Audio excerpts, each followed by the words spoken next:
Assalamu alaikum students, how are you all? Hope you all are fine at your home. I am your Islamiyat teacher and this is your Islamiyat book. Now open the page number 104. This is your page number 104. हदीस है आपके पास, बड़ों और छोटों के साथ बर्ताव। आपने हदीस को तर्जुमे के साथ याद करना है।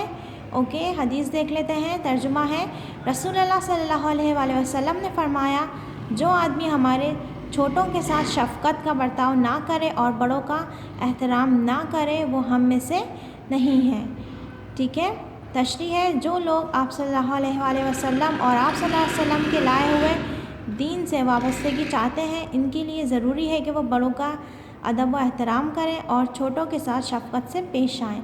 इस हदीस से ये भी बात पता चलती है कि बड़ों के अदब और एहतराम और छोटों पर शफ़क़त करने की इस्लाम में बहुत अहमियत है।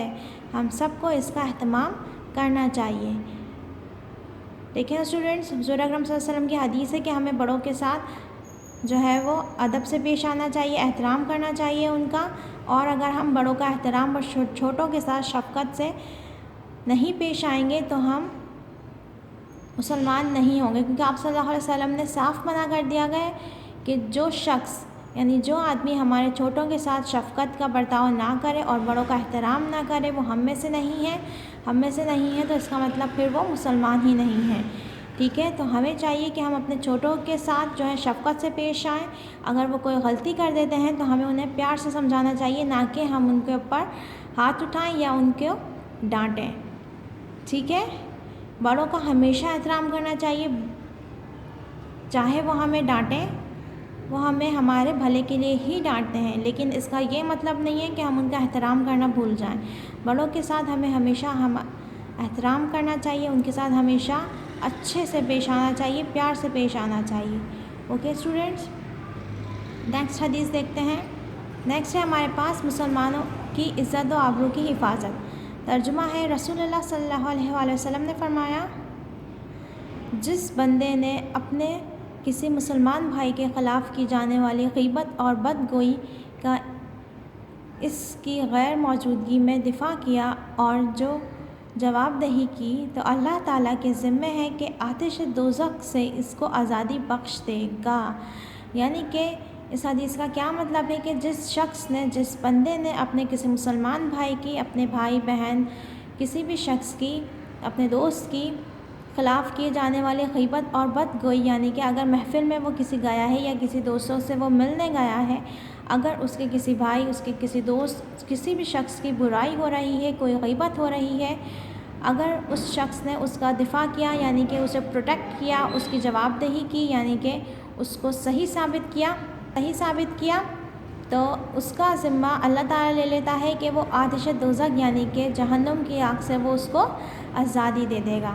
ठीक है स्टूडेंट्स, तशरीह देखते हैं। इस हदीस शरीफ से ये बात पता चलती है कि अल्लाह मुसलमान की इज़्ज़त और आबरू अल्लाह ताला के नज़दीक बहुत अहम है, यानी कि मुसलमान की इज़्ज़त और आबरू अल्लाह ताला के नज़दीक बहुत ज़्यादा मोहतरम और अहम है। ठीक है, और दूसरे मुसलमान के लिए इसकी हिफाजत और हिमायत नहायत ज़रूरी है। इस काम में कोताही बहुत बुरी बात है, और अगर ताकत रखने के बावजूद हम ऐसा ना किया करें तो अल्लाह ताला दुनिया और आखिरत में इस कोताही पर हमारी पकड़ कर सकता है। यानी कि इसका ये मतलब है कि अगर हमें पता है कि इस शख्स की ग़ीबत हो रही है यानी कि बुराई हो रही है, उस पर कोई बहतान लग रहा है या कोई बदगोई हो रही है, जो शख्स उस शख्स में मौजूद नहीं है, हमें ये बात पता है और हम इसका दिफ़ा कर सकते हैं, हम ये बात कर सकते हैं कि वो शख्स ऐसा नहीं है और हमने ऐसा नहीं किया, तो ये हमारी पकड़ हो सकती है कि हमने ये बात साफ़ क्यों नहीं की, क्योंकि ये बात हमारे सामने हो रही है और हमें पता है कि ये गलत हो रही है, और अगर हमने फिर भी उसके ऊपर कोई जवाब नहीं दिया तो ये फिर हमारे गुनाह का हिस्सा है। अगर हम अल्लाह ताला की रहमतें और बरकतें हासिल करना चाहते हैं तो मुसलमान की ग़ीबत करने से ख़ुद भी बचें और दूसरों को भी रोकें। हमें बिल्कुल नहीं किसी की ग़ीबत करनी चाहिए। ठीक है, और हमें चाहिए कि अगर हमारे सामने किसी की ग़ीबत और बदगोई हो रही हो तो हम उस शख्स को भी फ़ौरन मना कर दें। ठीक है, आपने ये दोनों अहदीस बहुत अच्छी तरीके से तर्जुमे के साथ याद करनी है और इसके सवालात नहीं करने। ओके स्टूडेंट्स, امید کرتی ہوں آپ کو آج کا ٹاپک سمجھ میں آ گیا ہوگا. اگلی ویڈیو میں اگلے ٹاپک کے ساتھ ملتے ہیں. تب تک کے لیے اللہ حافظ. اپنا خیال رکھیے.